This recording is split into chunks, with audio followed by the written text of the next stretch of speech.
السلام عليكم ورحمة الله وبركاته.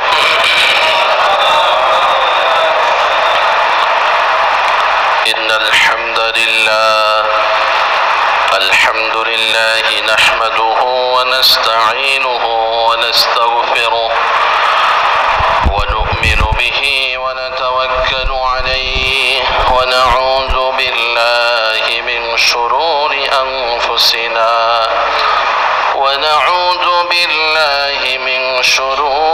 أنفسنا ومن سيئات أعمالنا. من يهد الله فلا مضل له ومن يضلله فلا هادي له، وأشهد أن لا إله إلا الله وحده لا شريك له، وأشهد أن سيدنا وحبيبنا ومولانا محمدا عبده ورسوله. أما بعد فقد قال الله سبحانه وتعالى: أعوذ بالله من الشيطان الرجيم. بسم الله الرحمن الرحيم. واتل عليهم نبأ الذي آتيناه آياتنا فانسلخ منها فأتبعه الشيطان فكان من الغاوين. إن الله وملائكته يصلون على النبي يا أيها الذين آمنوا صلوا عليه وسلموا تسليما. اللهم صل على محمد وعلى آل محمد كما صليت على إبراهيم وعلى آل إبراهيم إنك حميد مجيد. اللهم بارك على محمد وعلى آل محمد كما باركت على إبراهيم وعلى آل إبراهيم إنك حميد مجيد. سبحانك لا علم لنا إلا ما علمتنا إنك أنت العليم الحكيم. جزى الله عنا محمدا ما هو أهله. رب اشرح لي صدري ويسر لي أمري واحلل عقدة من لساني يفقه قولي.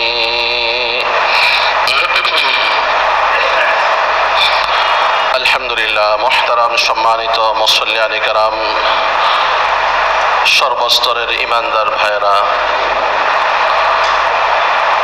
মাহে রমজান পরবর্তী দ্বিতীয় জুমআয় রব্বুল আলামিন আমাদেরকে আল্লাহর ঘরের মেহমান হিসেবে কবুল করেছেন।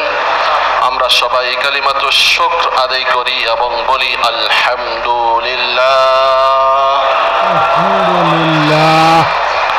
গত শুক্রবারে আমরা আলোচনা করেছিলাম রমজান পরবর্তী আমল।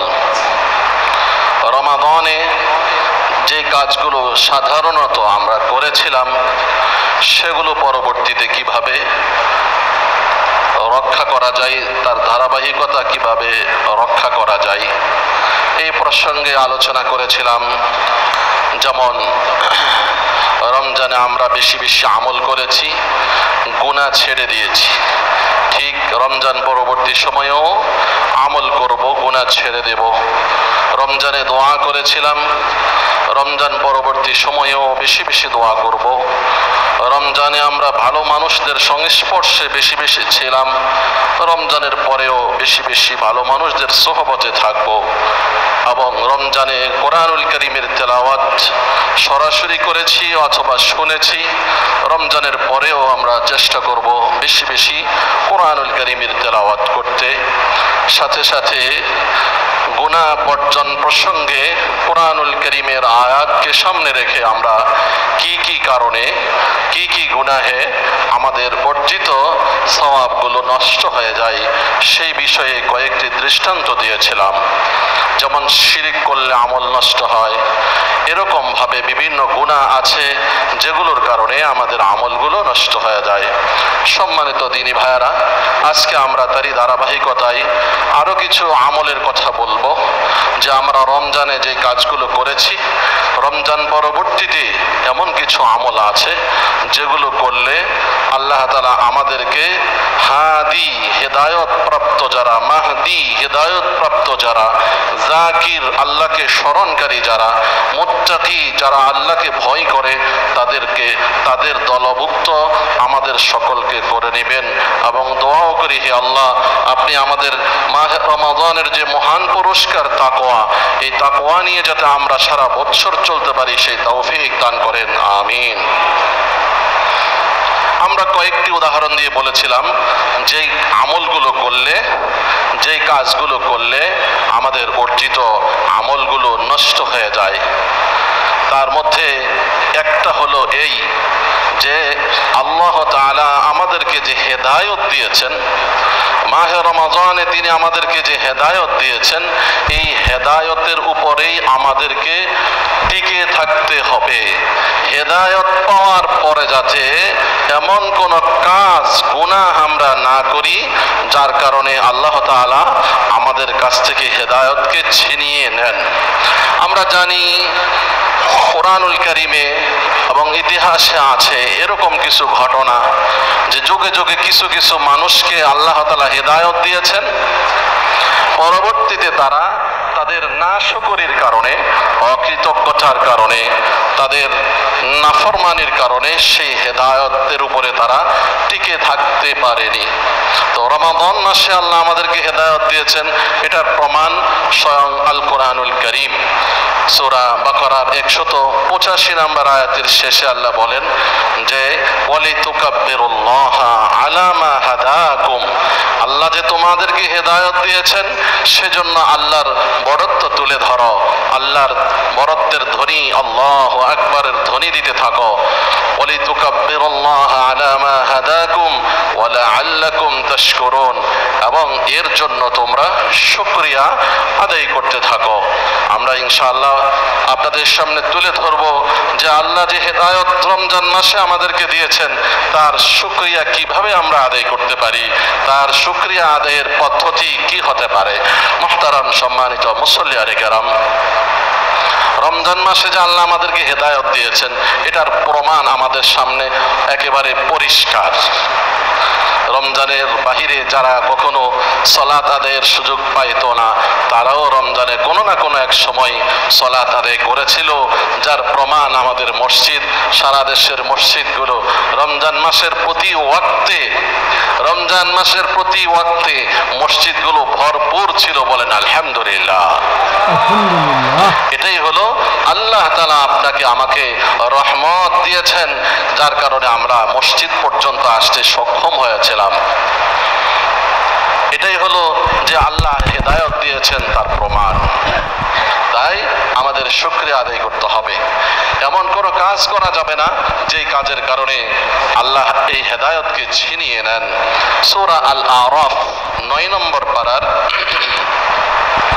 176 নম্বর আয়াত, 175 এবং 76 নম্বর আয়াত খুবই সংক্ষিপ্তভাবে আমি বলে যাচ্ছি, আপনারা পরবর্তীতে যারা স্টাডি করার সুযোগ পান আপনারা দেখে নেবেন। আল্লাহ তাআলা কেমন যেন নবী নবীকে নির্দেশ করার মাধ্যমে আমাদেরকে, খতিবদেরকে, যারা উম্মতের ওয়ায়েজ আছেন, আলোচক আছেন, তাদেরকে কেমন যেন নির্দেশ প্রদান করছেন। আল্লাহ তাআলা বলেন, ওয়াতলু আলাইহিম, হে নবী আপনি আপনার উম্মতদের সামনে তেলাওয়াত করে শুনান, অর্থাৎ আপনি তাদেরকে বলেন কি, নাবা আল্লাযী আতাইনাহু আয়াতিনা, ওই ব্যক্তির সংবাদ, ওই ব্যক্তির মেসেজটি দিয়ে দেন যাকে আমি বিভিন্ন ধরনের আয়াত, নিদর্শনাবলী দিয়েছি, দ্বীনের ইলম দিয়েছি, জ্ঞান দিয়েছি, হেদায়েত দিয়েছি। ফানসালাখা মিনহা, অতঃপর সে সেই হেদায়েত থেকে, সেই আল্লাহর নিদর্শনাবলী থেকে বের হয়ে পড়েছে, খারিজ হয়ে গেছে, বের হয়ে গেছে। কি হলো তারপরে? ফাআতবাআহু শাইতান, অতঃপর সে শয়তানের ইত্তেবা করেছে, শয়তানের পদাঙ্ক অনুসরণ করেছে। বলি নাউযুবিল্লাহ, নাউযুবিল্লাহ। বলে কি হলো? ফাকানা মিনাল গাওয়িন, ফলে সে পথভ্রষ্টদের অন্তর্ভুক্ত হয়ে গেল। ওয়ালাউ শি'না, আল্লাহ তাআলা বলেন আমি যদি ইচ্ছা করতাম, লারাফা'নাহু বিহা, আমি যে হেদায়েত তাকে দিয়েছি সেই হেদায়েতের মাধ্যমে তাকে আমি আরো উঁচু মর্যাদার অধিকারী করতে পারতাম। ওয়ালাকিন্নাহু আখলাদা ইলাল আরদি, তবে কেন করিনি? কারণ হলো ওই ব্যক্তিটি সে আখলাদা ইলাল আরদ, পৃথিবীর প্রতি, জমিনের প্রতি তথা এই পার্থিব উপকারিতা লাভের প্রতি ধাবিত হয়ে গেছে। ওয়াত্তাবাআ হাওয়া, এবং সে তার প্রবৃত্তির অনুসরণ করেছে।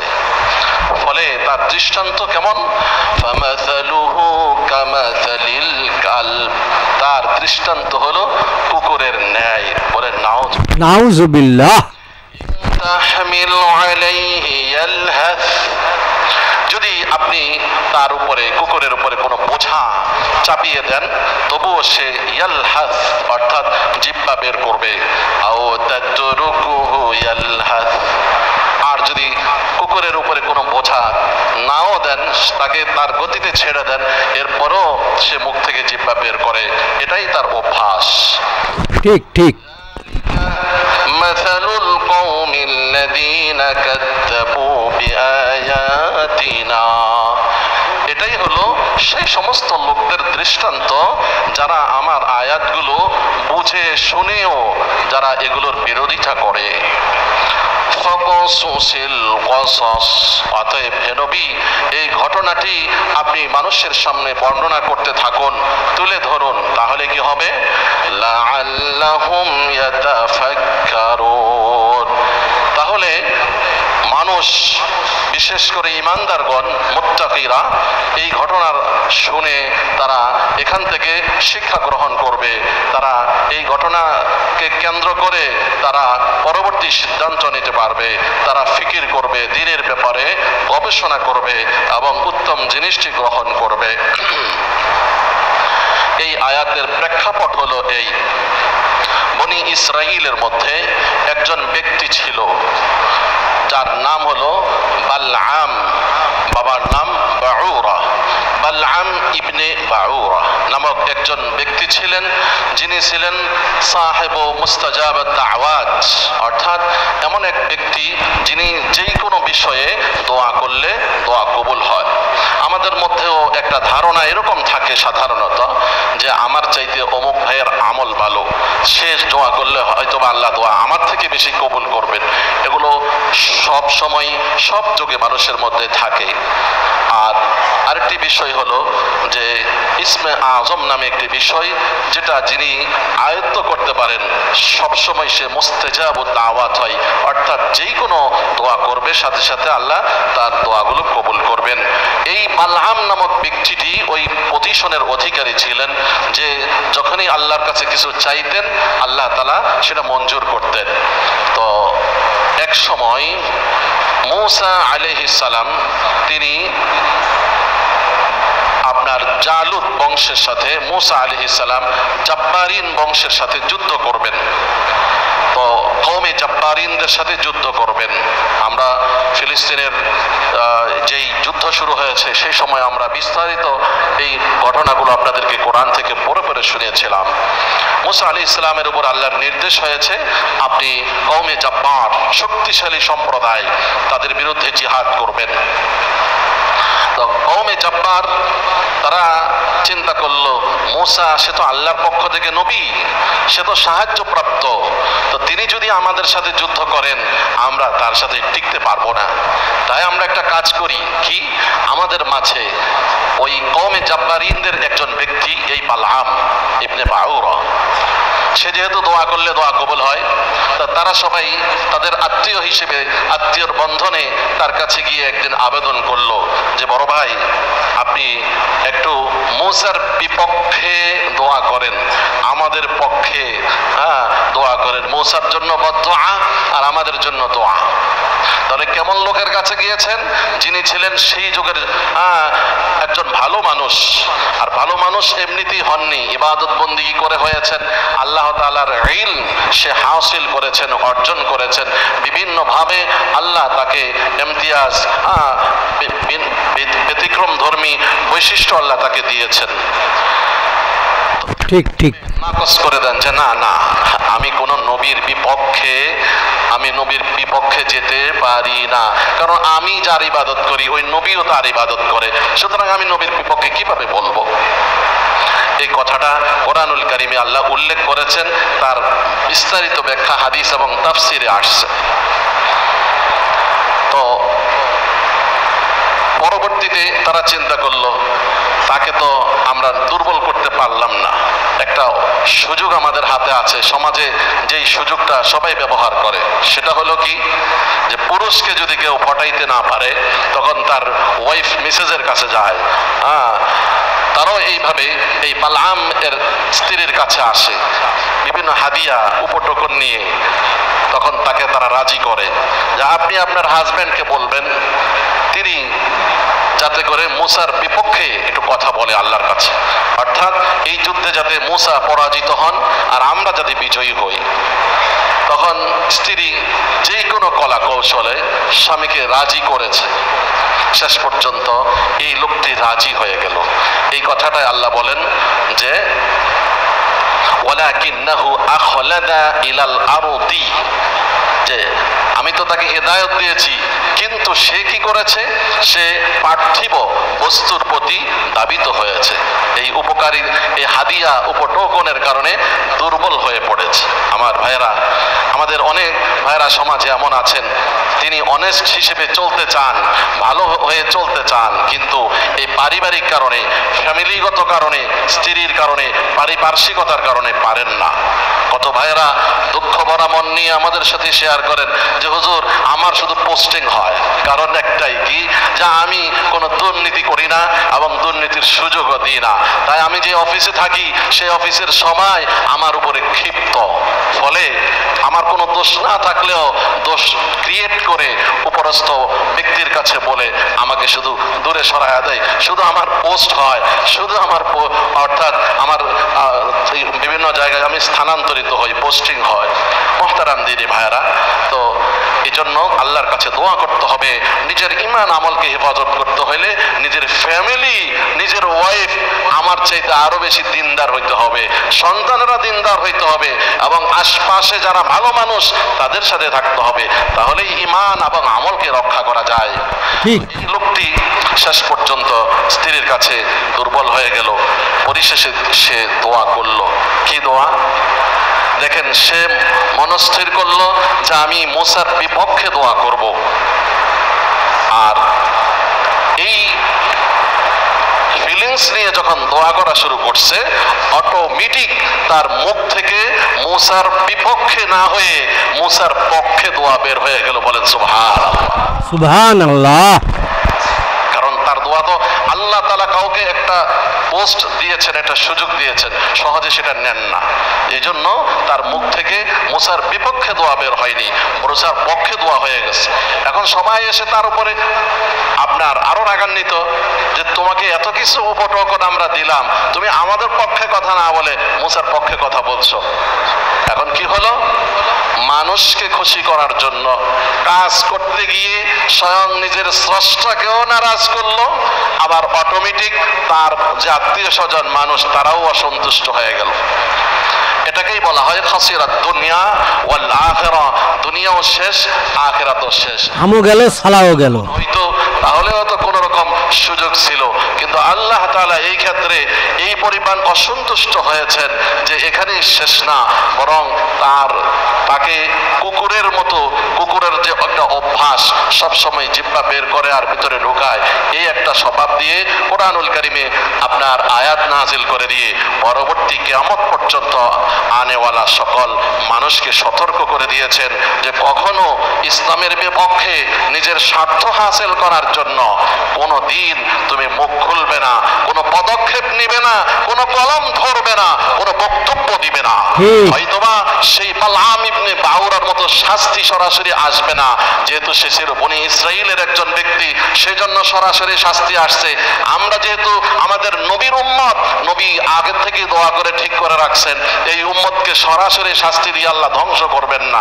হয়তোবা আমার মনে হবে আমি শাস্তি পাচ্ছি না, কিন্তু পরবর্তীতে কিয়ামতে এবং পরকালে এই শাস্তি রিজার্ভ থেকে যাবে, এই শাস্তি আমি পাবো।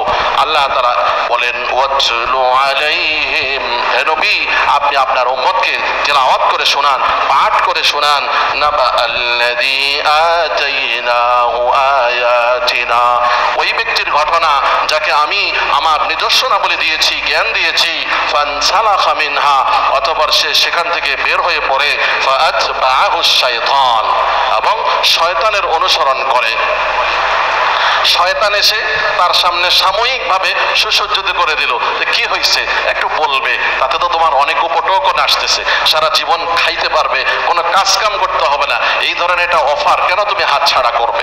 ফাআতবাহু শাইতান, শয়তানের অনুসরণ করলো, ফাকানা মিনাল গাবিন, ফলে সে পথভ্রষ্টদের অন্তর্ভুক্ত হয়ে গেল।